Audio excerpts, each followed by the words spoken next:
discovered my gift at the very early age of my teens, and it came very surprisingly and very much as a shock. I was always what I presumed to be a normal teenager.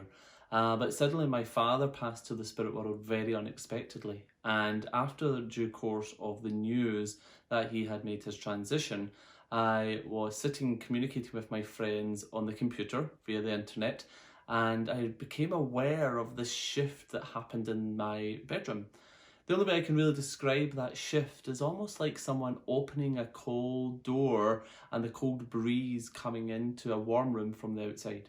I knew something wasn't right. The hairs on the back of my arms, my neck, they all started to stand up. I could feel almost like an energy or a vibration. The coldness just became so intense to the side of me. And when I started to turn to look to the side where this energy that I could feel was, I became aware of my father's figure, just standing there, very much like you can see me now. I could see him. And his soft voice had said to me that he was okay. He was doing perfectly fine. He was very sorry that he had to leave the family, but it was up to me now to start looking after my mom, my sister, and my brother, and to be the man of the house. It was very surreal. I almost felt like my father was back in my life, but just as quick as he started to speak to me, he then started to disintegrate into the darkness again. And as quickly as I realised, that coldness started to then turn into warmth. It was almost like you could just feel someone just pulling that cool air back out of the room. I was almost like waiting on the door to slam closed, that exit that the coolness had done. It was ever so real. It was very emotional. Did I just presume, or did I just want to see my dad once again? Did I make up that feeling that he was there? Absolutely not. It could never have been, because the hairs, the change in the room, and to be honest, I wasn't in that place of thinking about my dad either. I guess talking to my friends online and trying to live a normal life, I was trying to block out, trying to stop accepting that dad was never going to come back. So I wasn't in that place of desperately trying to feel or desperately trying to need that communication from my father. But that's how I developed the understanding that there was something different going on around me. There was a shift happening. That's the easiest way I could describe it, a shift. I felt like I was small, and then I became so large. My awareness, I guess you could say, just really started to change through the next forthcoming weeks. Everything became different around me. So started very young. The age of 14 is when I became aware of my first encounter with spirit, and that spirit thankfully was my own father. That is how I became aware of my gift.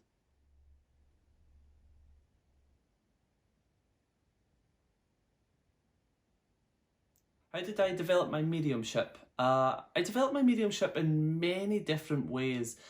Being very young, I was very curious, very inquisitive, and very skeptical, believe it or not. But I started to sit in a local spiritualist church circle under the guidance of a local medium. And I went to circle 3 nights a week to really understand what this change that was going on around me, what it was all about. What actually is spirit? What is life after death? And what is a medium? Was all these things going through my mind? But the most important thing that was going through my mind at that point was, where is my dad? So going to a circle really helped me understand the ins and out of, if you want to call a gift or the ability that I have now became aware of. Sitting in circle really allowed me to practice on other individuals. It allowed me to put into perspective what images I was seeing clairvoyantly, what feelings I was feeling clairsentiently, and most importantly, clairaudiently, what I was hearing, what these voices were really trying to tell. What was the message behind that I was to deliver from the unseen world? So I started to develop through circle. I was practicing on people in the general public because we had the church services. So the medium who was training me gave me opportunities to stand in public and to begin a contact and to deliver evidence, to deliver information. So it really gave me that confidence that I needed, that I wasn't going crazy and that it was not my imagination. And I always say to people, there is a fine line between the imagination and the communication. So it really helped me understand that as well. And in the development circle, I was always given different exercises, different tasks. And I can honestly say, I feel I was really pushed to my ability to push the boundaries, to really get the core of what Dominic's ability really can be. After that, after sitting in circle and really beginning to understand what I can do with the work of spirit and how we can conduct readings, demonstrations, I began to look at the foundation of how every communication begins. So every time that I communicate with the spirit world, with an individual in the spirit, I began to understand that it was my job to unfold their story and connect them with their loved ones. So I started to look at different ways that I done that. I began to look at the information that I began to feel was important, what information that we now understand as evidence was in fact evidential. So sitting in circle was really where I began to understand my fundamental foundation and structure to my mediumship. A lot of my mediumship, though, I did develop myself. I did develop with the understanding of the spirit world on my own. And building that relationship and sitting in what I know as the power, sitting in the silence and just reaching my consciousness and sending that invitation to the spirit world to come close and to come and blend with me, that's what I called my own little classroom. That's where I was asking to experience different things, allowing me to experience the love of a mother who's lost a son, allowing me to experience a husband who is grieving the loss of his wife. These were things that I wanted to truly understand so that when I do perform readings for a mother who's lost her son or a husband who's lost his wife, that I could really use my clairsentient and use the essence of that spirit to understand what was truly going on, so that I could deliver clear communication and clear evidence that would allow my loved ones and those receiving the readings to be able to have factual information that was evidence that their loved ones were in fact in communication with me as a medium. So through time, I began to look at the spirit world as they're normal people. They're not a vibration, they're not a spirit, they're not a figure, they are still the person that they were when they walked this earth, just without their earthly body. So I begin to build that relationship with the spirit world as still normal people. And that really helped me understand what it was about being a medium and what mediumship was truly all about. And I developed through time. And just by giving myself to the spirit world, dedicating time to develop with them was the key. And through the opportunities that I had through circles, through maybe going to some workshops, and being able to stand in public and be able to demonstrate mediumship really helped me understand the depth that I could go. And in due course, lots of people through the church and the local community was asking me for private readings and allowing me to develop on them. So that was a great opportunity. That was something that was very special. But one of the deepest and the strongest things that I had to develop was my mum's friends. After my dad passed away, my mum's friends started coming to the house to sit with my mum, to give her company throughout each week, and they would allow me to practice on them. Every night when I came home from circle learning something new, they were very eager for me to practice on them. So my development was always ongoing. Like every medium, you never stop developing, but it's important to be able to have a great relationship with the spirit world and build on a great structure. That's truly how I started to develop my mediumship.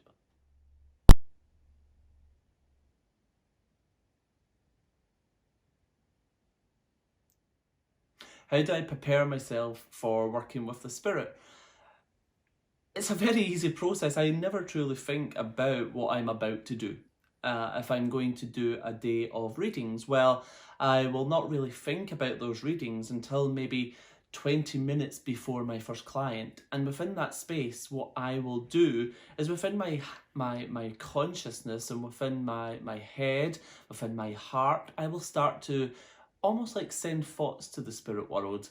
I am going to do readings. I ask that you come forward. I send an invitation of an expectation of what I hope that I can do for my client that's coming.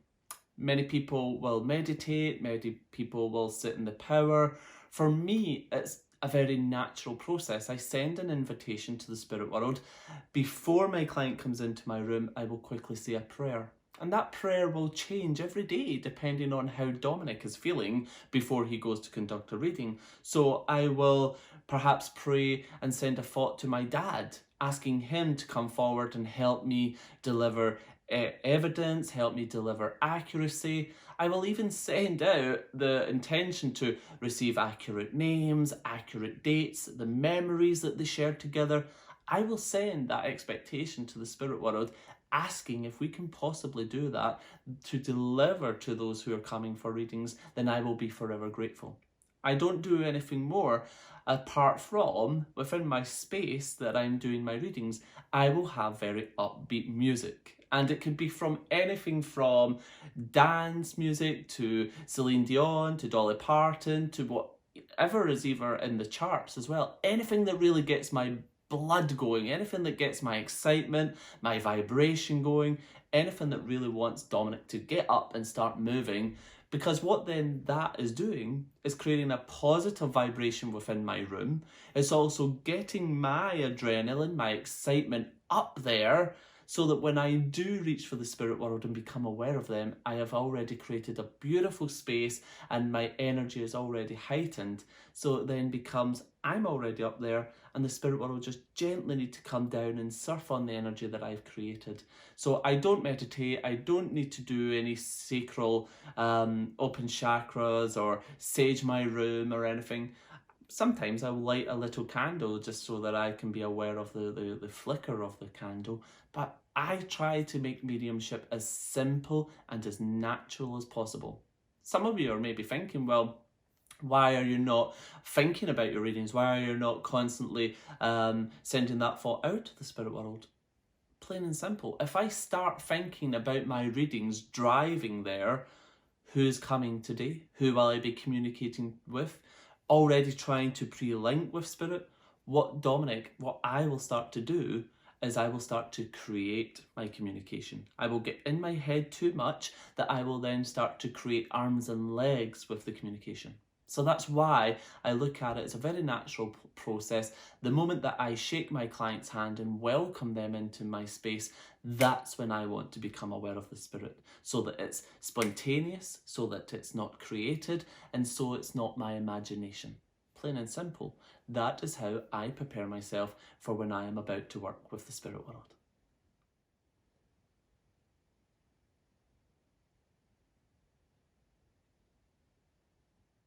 What advice do I give to developing mediums? Well, to be honest, every person will develop mediumship very differently. Everyone has their own unique abilities. And that's one of the key things that I always stress to my students. Do not try to be me. Do not try to be other mediums that you've seen out there. And do not try to be mediums that perhaps you see within the media. Be you. That's all the spirit world asks. They only want the medium to be who they truly are. And I often like to think that the spirit world have seen something special in us that perhaps is unique, and that's what they want to use and work with. So don't try to be anyone else.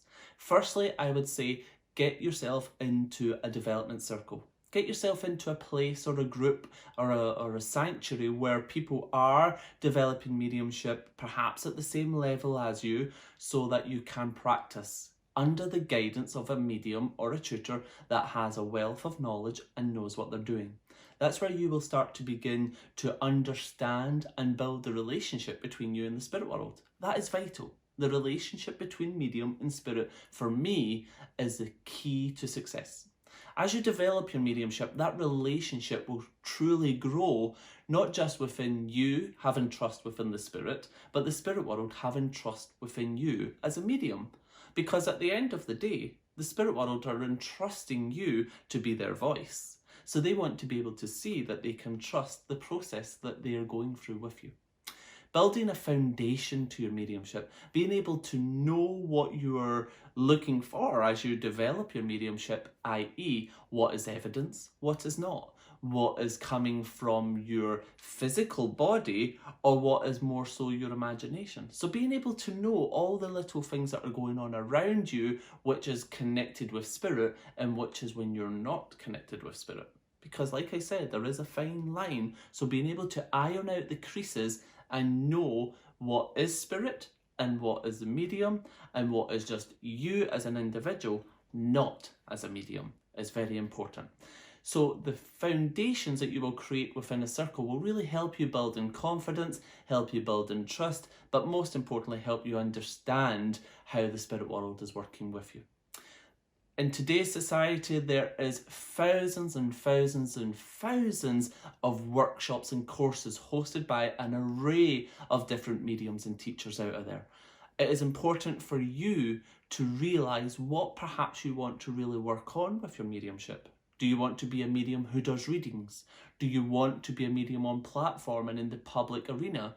Start thinking about where you want to work with your mediumship, and then look at these different courses that will be able to offer teaching and guidance under those categories. There's no point in trying to do everything all at once, because when you do everything all at once, you will start to confuse yourself. Take it step by step. Do not try to rush to be a medium. Do not try to be a medium. Just be the medium that you are. So once you start looking at different courses, different topics and different aspects of mediumship, that's what I say will set your soul on fire. That's when you will realise where your passion is and what you passionately want to do with the spirit world. And also just trust that they will guide you and that they will show you the way. Often many students will find themselves looking towards a teacher or a mentor who will mentor them through a period of time. Now this is very important because through the development of a medium and the teacher will be able to see where the student is going. They will be able to see where their gifts are, they will be able to see where their strong points are, but most importantly, they will be able to see where their weak points are as well. And they will be able to then harness that and encourage the student through a process of time to bring out the best of them. So there's lots of different ways to develop your mediumship. If you're beginning, if it's your first experience of becoming aware of the spirit world, get online, have a look at your local spiritualist church, look at your local spiritual centre. There will be somewhere where there will be a group or a class that perhaps, comes together weekly or perhaps fortnightly. Get in there, get practicing, throw caution to the wind and see how things unfold and take it step by step. Also, one of the things that I learned through developing, I went to see as many mediums as I possibly could on the platform just to see how other mediums work and see how they receive communication, to see how they develop, to see how they deliver communication from the spirit world as well. So get out there and see how many different mediums you can as well. And look at the resources that you have at your fingertips. YouTube, believe it or not, has wonderful videos of different mediums from the past as well. The pioneers that have came before us. Have a look at different videos and look at different ways that other mediums have worked. But most importantly, don't try to be a medium. Be the medium that you were born to be. Thanks for watching. Please subscribe for more weekly videos coming soon.